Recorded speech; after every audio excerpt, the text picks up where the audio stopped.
खबर आप तक, हकीकत जो आपको रखे अपडेट। जंगली जानवरों ने शव को नोच कर दिया था छत पे छत। कपड़ों से हुई पहचान तो घर में पसर गया मातम। नमस्कार, मैं आस्था, स्वागत है आपका। आप देख रहे हैं खबर आप तक। किशोरी के शव को जंगली जानवरों ने नोच कर छत विछत कर डाला था। हड्डियां इधर उधर बिखरी पड़ी थी। गनीमत रही कि कपड़ों से पहचान हो गई। घटना रीवा जिले के नई गढ़ी थाना क्षेत्र की बताई जा रही है, जहां इरिगेशन विभाग की नालियों में एक किशोरी का शव दबे होने की खबर लगते ही पूरे गांव में हलचल मच गई। सूचना मिलने पर मौके पर पुलिस विभाग के तमाम आला अधिकारी, एसपी, एसडीओपी पहुंचे। साथ में सीन ऑफ क्राइम विभाग के अधिकारी भी पहुंच गए। तमाम साक्ष्य जुटाए गए, जिन्हें जांच के लिए अस्पताल भेजा गया है। बताया गया है कि साकेत परिवार की 16 वर्षीय किशोरी 15 दिन से गायब थी, जिसकी सूचना नई गढ़ी थाने में दी गई थी।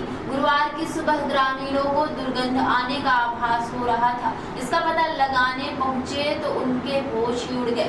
देखा कि शव इरिगेशन विभाग की नालियों से निकली मिट्टी में दबा हुआ है। इसकी जानकारी लगते ही पूरे गांव में सनाटा खिंच गया। शव की हालत छत विछत थी, हड्डियां अलग अलग बिखरी पड़ी थी। इसकी सूचना थाने को मिलते ही मौके पर पुलिस पहुंच गई। सीन ऑफ क्राइम की टीम भी मौके पर पहुंच गई। सारे साक्ष्य इकट्ठे किए गए। कुछ ही देर में परिजन भी पहुंच गए। घटनास्थल में पड़े कपड़े से किशोरी की पहचान हो गई। पुलिस ने मामले को अपने संज्ञान में लेकर घटना के कारणों को जानने में जुट गई है। साथ ही किशोरी के ऐसा क्यों किया गया, इसकी पतासाजी करने में जुट गई। क्या नाम भैया? रणजीत साकेत। यहाँ कैसी घटना हो गई है? 13 तारीख को बच्ची हमारी लापता हुई।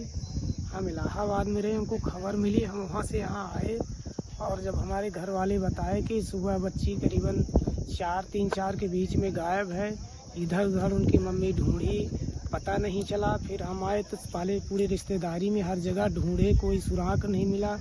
तो हम जाके नई गढ़ी थाना में FIR किया और FIR करा के फिर आने पर भी हमने पूरा सूचना इधर उधर अभी तक लगाते गए।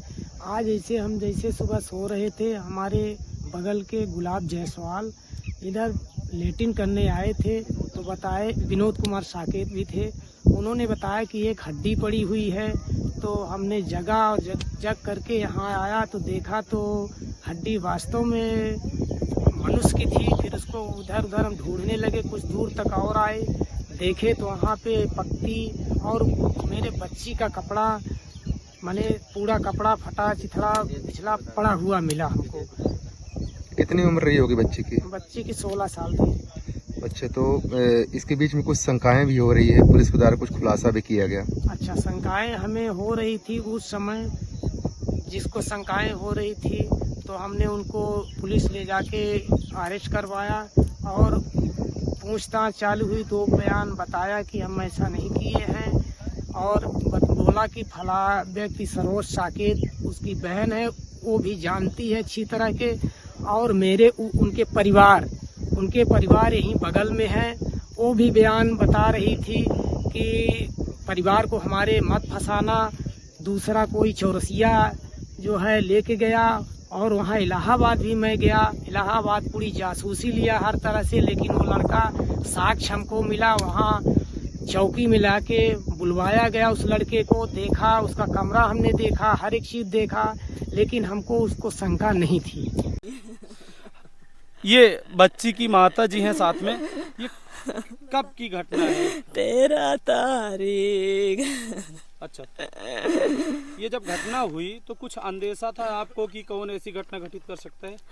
है भैया नहीं, एक जने से फोन फक्कड़ होत रहा तो कि मनाई होगा सूसी लगा इस तो कहीं कि भाई नहीं लगे आई उसका घरे ना सर जी तो हो गया हमारी रिपोर्ट करी हो गया। ये सर जी सब कारी ने बिटिया का सोची कि भाग गए हो गया तो कहीं कि होगा भाग गए सर, नहीं जाने के गाड़े हैं।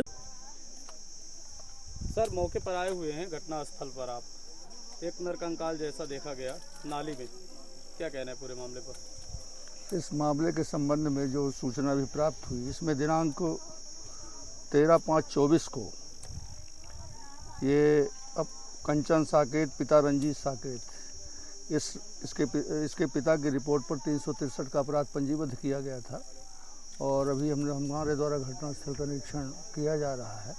वरिष्ठ अधिकारी तथा FSL डॉक्टर मौके पर पहुंच रहे हैं और पूर्व में भी इसमें गुमशुदा की तलाश के लिए बारसानों से पूछताछ तथा रेडियो मैसेज आसपास पुलिस द्वारा पता रसी की गई थी, लेकिन इसका पता नहीं चला था। अब जो भी सामने परिस्थिति आएगी उस पर कार्रवाई की जा रही है। 13 तारीख को गुमशुदगी की रिपोर्ट दर्ज होती है। नई गढ़ी पुलिस शक संदेह के आधार पर कुछ लोगों को उठाती भी है, थाने ले जाती है। उनसे क्या बातें हुई, क्या पूछताछ हुई? अभी उस संबंध की जानकारी मुझे प्राप्त नहीं है। अभी मैं 3-4 दिन पहले आया हूँ कि पुलिस किसको ले गई थी, किससे पूछताछ की गई थी। अब जो भी तथ्य छूट गए होंगे उन तथ्यों को मेरे द्वारा पूछताछ की जाएगी। बीबा आपके शहर रीवा में ब्रांडेड कपड़े, प्रीमियम ज्वेलरी, परफ्यूम्स का एक्सक्लूसिव शोरूम। आप भी आएँ और पाएँ ढेरों वैरायटी के एक्सक्लूसिव अटायर्स। पता याद रखें, shop number 6, Pawar tower, Urrahat, Haribhushan Nagar, Rewa, Madhya Pradesh. अपने मांगलिक कार्यक्रम को बनाएं अब और भी यादगार, सिर्फ और सिर्फ ब्रजवाटिका मैरिज गार्डन के साथ, जो रीवा के मध्य शहर गुड़ रोड, ललपा, चिरहुला मंदिर के समीप स्थित है। वातानुकूलित रूम, सुसज्जित वेडिंग हॉल, आकर्षक स्टेज एरिया, कैटरर्स की सुविधा, वाहन की सुविधा हेतु पर्याप्त पार्किंग एरिया, जन्मास के लिए सेपरेट होटल एरिया आदि सुविधाएं उपलब्ध है। अभी बुक करें और पाएं बेहतरीन ऑफर्स। संपर्क करने के लिए कॉल करें 7440485555 9753241947 9691970988।